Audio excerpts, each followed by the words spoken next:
ये सब बात अपने पितरों की सुनी जो कुएं में लटके हुए थे। पितरों की वाणी सुनकर धर्मवर्ण रोने लगा। कांपते हुए हाथ जोड़ करके उसने कहा, मैं ही आपके वंश में उत्पन्न दुराग्रही धर्मवर्ण हूँ।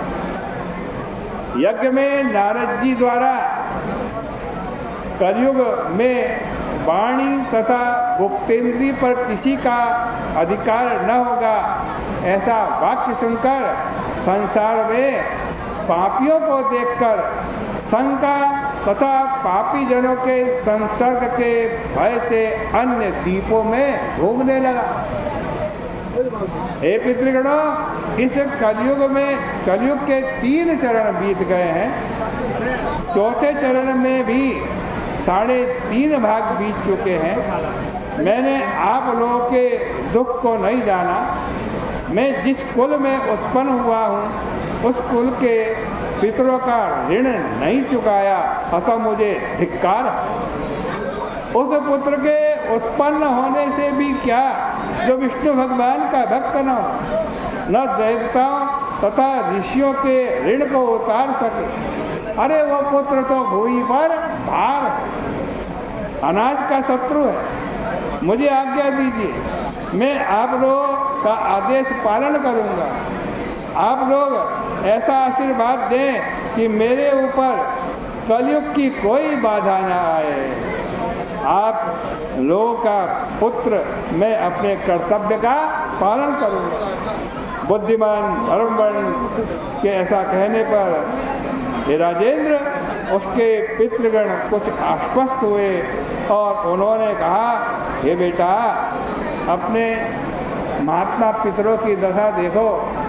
हम लोग संतति के अभाव वश केवल दुर्बा पर अपना जीवन निर्वाह कर रहे हैं। तुम गृहस्थ जीवन ग्रहण करके हम लोगों का उद्धार करो। जो लोग विष्णु भगवान की कथा में तल्लीन रहते हैं, दिन रात विष्णु भगवान का स्मरण किया करते हैं, सदाचार में रत रहते हैं, उन्हें कलयुग कोई बाधा नहीं पहुंचा सकता। मान देने वाली शालिग्राम की मूर्ति जिसके घर में रहती है, महाभारत का ग्रंथ जिनके घर में रहता है, वहाँ भी कलयुग कोई बाधा नहीं पहुँचा सकता। विष्णु भगवान का प्रसाद जिसके पेट में है, जिसके कान पर तुलसी का पत्ता लगा हुआ है, उसे कलयुग बाधा नहीं पहुँचा सकता।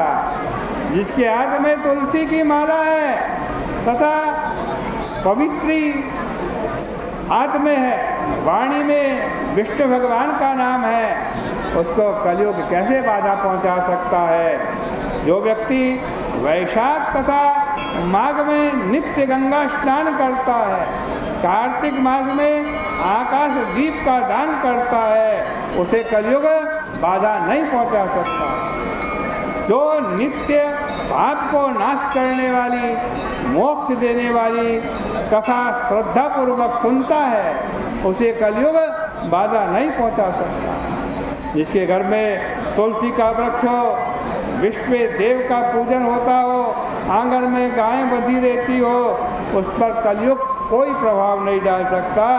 अतः हे पुत्र, इस पाप युक्त कलयुग में भी तुम शीघ्र जाओ। यह वैशाख का महीना है। सभी के उपकार के लिए मेष के सूर्य में 30 तिथियां जो पुण्य फल देने वाली हैं, इस वैशाख की प्रति तिथियों में किया गया पुण्य कोटि गुना होता है। और उनमें भी आज वैशाख के महीने में जो अमावस्या की तिथि आती है, वो तो मनुष्यों को मुक्ति देने वाली है।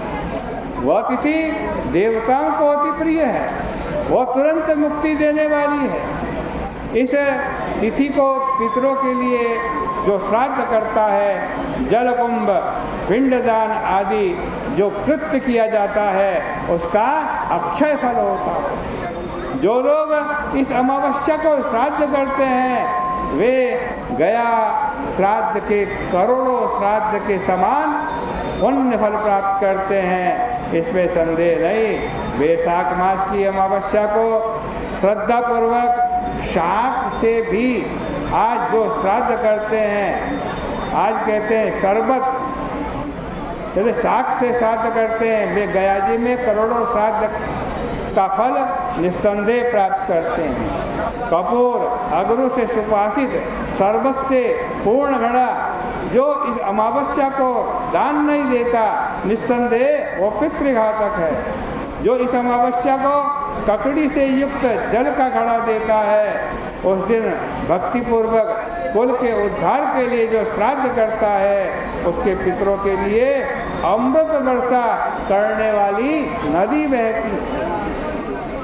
श्राद्ध करने तथा घड़ा दान देने के कारण वह आज नदी निश्चय ही अन्न, रस, घी, मालपुआ, चटनी, खीर आदि पितरों के लिए बहाने वाली होती है। इसलिए हे बुद्धिमान, शीघ्र जाओ और इस अमावस्या के दिन तुम श्राद्ध करो, घट का दान करो, सभी प्रकार के लिए गृहस्थ धर्म को स्वीकार करो, धर्म अर्थ से संतुष्ट होकर उत्तम संतान उत्पन्न करो तथा तुम सुखी पूर्वक मुनि की वृत्ति उसके बाद स्वीकार करना और दीपांतर में भ्रमण करना। इस प्रकार पितरों के आदेश से वह धर्म वर्ण शीघ्र ही भूतल पर गया। वैशाख महीने में जब सूर्य मेष में थे, तब उन्होंने सविधि देवताओं, पितरों और ऋषियों का तर्पण किया तथा पापनाशक श्राद्ध और जल का घड़ा दान किया, जिससे पितरों की मुक्ति होती है। फिर उक्त ऋषि ने अपना विवाह करके संतान उत्पन्न की और इस पाप नाशक तिथि को प्रसिद्ध किया। पुनः स्वयं मुनि होकर के गंधमादन पर्वत पर गए। इसी कारण यह वैशाख की महीने की अमावस्या अति पुण्य कारिणी प्रसिद्ध हुई। इसके समान पुण्य देने वाली तिथि संसार में न देखी है न सुनी गई है। इस प्रकार से श्री स्कंद पुराणे वैशाख मास में नारद अम्बरीश संवादे कलि धर्म निरूपणम नाम धर्म वर्ण पितृमुक्ति नाम 22वां अध्याय है, ये 22वें अध्याय है। और इस कथा श्रवण के पुण्य को या सुनाने के पुण्य को हम भगवान के श्री चरणों में अर्पित करते हैं। अब विराम करेंगे।